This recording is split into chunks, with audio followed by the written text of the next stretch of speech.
Olá, pessoal. Daremos continuidade ao nosso curso de Direito Constitucional 2. Então vamos retificar aqui o slide e vamos falar sobre a defesa do Estado e das instituições democráticas. Existe um capítulo específico, um título específico, um capítulo específico para tratar de instrumentos que são fundamentais para a defesa do Estado, mas não estou falando aqui de qualquer Estado, estou falando do Estado democrático de direito, conforme expressão adotada no artigo 1º da Constituição Federal, assim como a defesa das instituições democráticas, que são fundamentais para esta modalidade de Estado. Existem três elementos, três instrumentos que, vez ou outra, são mobilizados, são acionados, por diversos atores políticos para tratar de questões como crises, para versar sobre as crises, para administrar as crises. São os conceitos de garantia da lei e da ordem, o GLO, estado de defesa e estado de sítio. Então, nesta aula, vou primeiro falar sobre o estado de defesa, em seguida sobre o estado de sítio e, por fim, irei introduzir o que consiste a garantia da lei e da ordem. Por isso, eu já faço uma provocação para vocês. Qual é o conceito e a diferença entre cada um desses elementos que eu elenquei acima? O que cada um destes elementos significam? É importante vocês tentarem escrever, tentarem refletir sobre esses elementos após a nossa aula de hoje. Então, vamos aqui para a descrição, a localização desses instrumentos. Então, nós temos na nossa Constituição o título 5, que está denominado da defesa do Estado e das instituições democráticas. E nós hoje vamos falar do capítulo 1, que versa sobre estado de defesa e o estado de sítio. Então, a localização desse conceito, desse conteúdo, está no artigo 136 até o artigo 141. São chamados estados de exceção. É importante a gente demarcar os seus pressupostos e também os seus limites. Eu queria fazer uma observação. Eu não queria que vocês, neste momento, para quem já leu a obra de Carl Smith, quem já leu o conceito, o que ele trabalha com a teologia política, com o estado de exceção, assim como para aquelas pessoas que já leram H-Ben. Por quê? Porque esses autores, eles fazem uma reflexão teórica do estado de exceção, desse conceito, dessa categoria.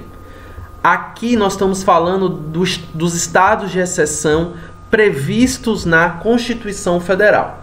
E por que eu digo isso? Porque muitas vezes, quando nós falamos em estado de exceção, pressupõe que há uma suspensão das normas, Porque é isto que o conceito de H-Ben, H-Ben trabalha, e o conceito de Carl Smith nos remete, que as normas são suspensas, que os direitos fundamentais são relativizados para garantir a defesa exclusiva do Estado.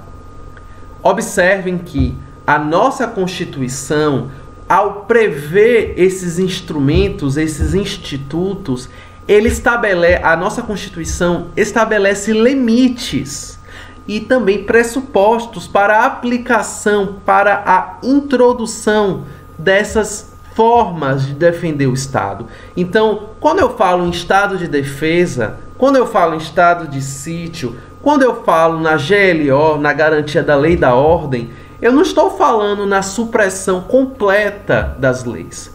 Não estou falando na relativização plena dos direitos fundamentais. Por mais que nosso chefe de Estado, nosso chefe de governo, muitas vezes deseje isso, fechar o Congresso, que já manifestou essa vontade antes e depois de virar presidente, ou suprimir os direitos fundamentais, durante o estado de defesa, durante o estado de sítio, assim como durante o GLO, existe, é levantado, é materializado um sistema jurídico extraordinário, Existem normas que vão reger este período.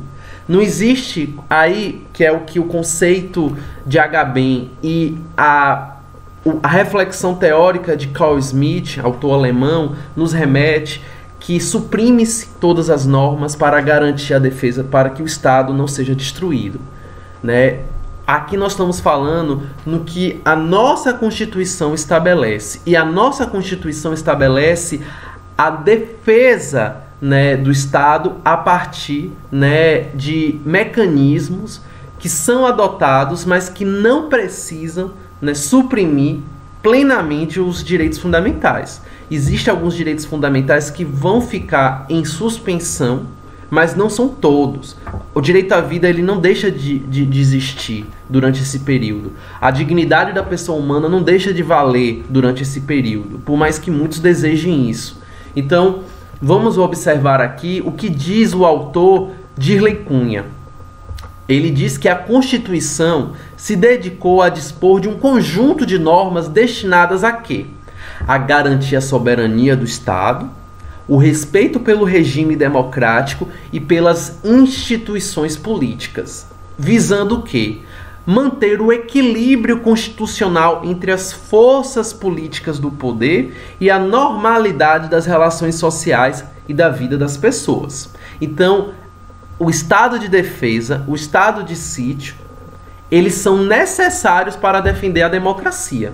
Pelo menos esta é a previsão da nossa Constituição, né? Então, observem outro conceito, né, de outro autor, o Amaral Santos. Então, ele denomina, né, essa situação de estado constitucional das crises. Ou seja, a nossa Constituição, ela continua valendo. Ela não é relativizada, ela não é escanteada, ela ainda está promulgada, ela foi promulgada, ela ainda tem validade, inclusive durante o estado de defesa e o estado de sítio.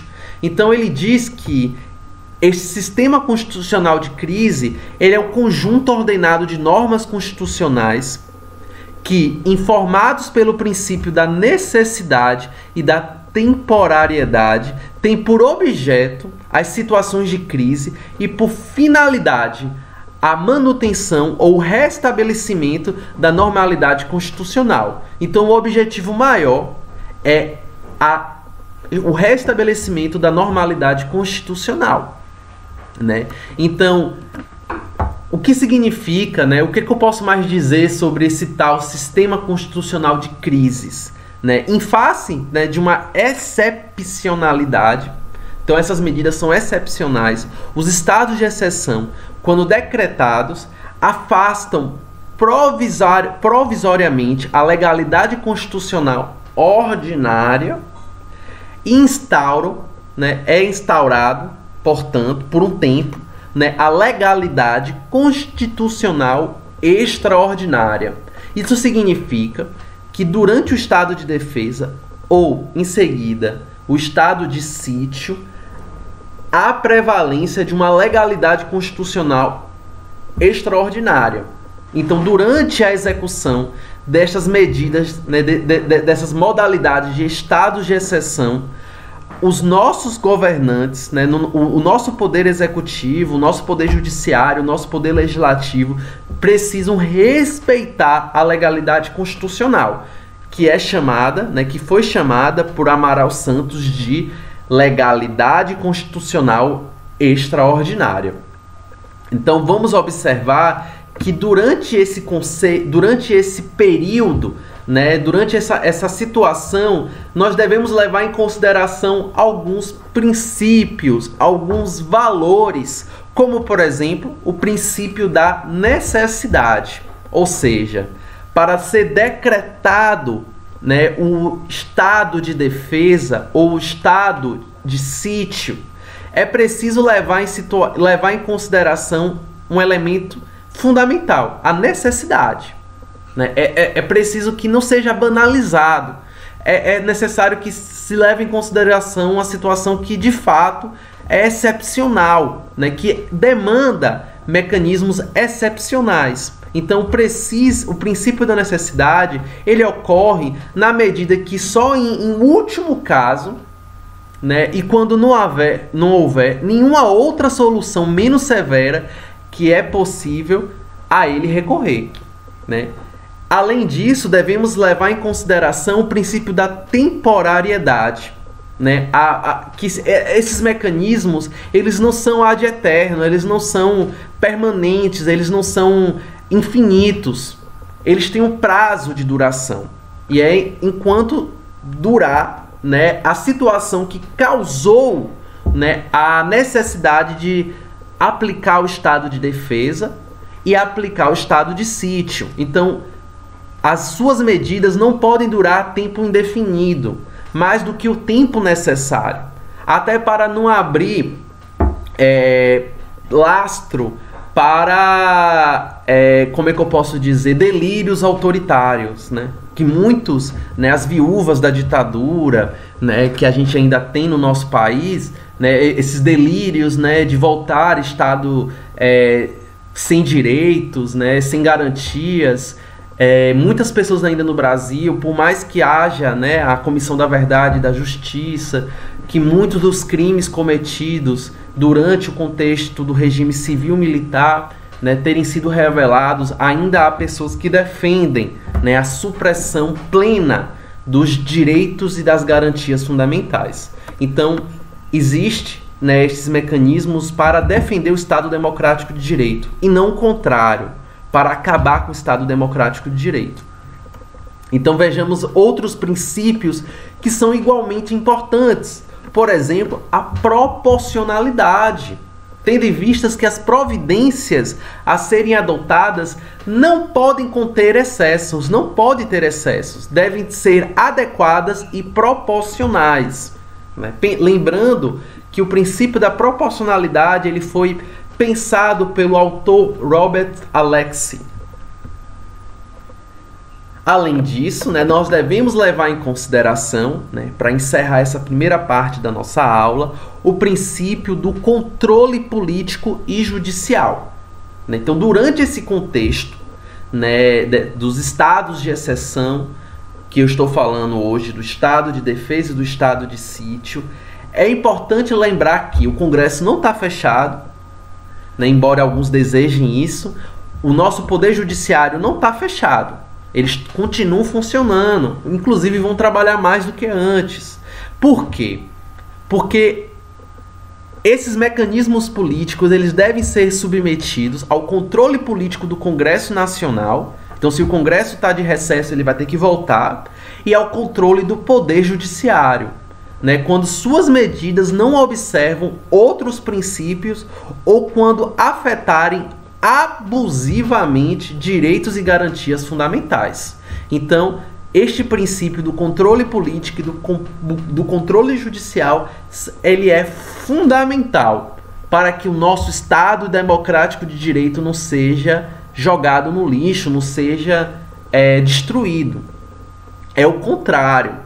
As medidas excepcionais, né, esse sistema constitucional de crises que está previsto na nossa Constituição entre os artigos 136 e 141, eles são mecanismos para garantir o respeito às nossas instituições democráticas e garantir o respeito ao nosso Estado democrático de direito.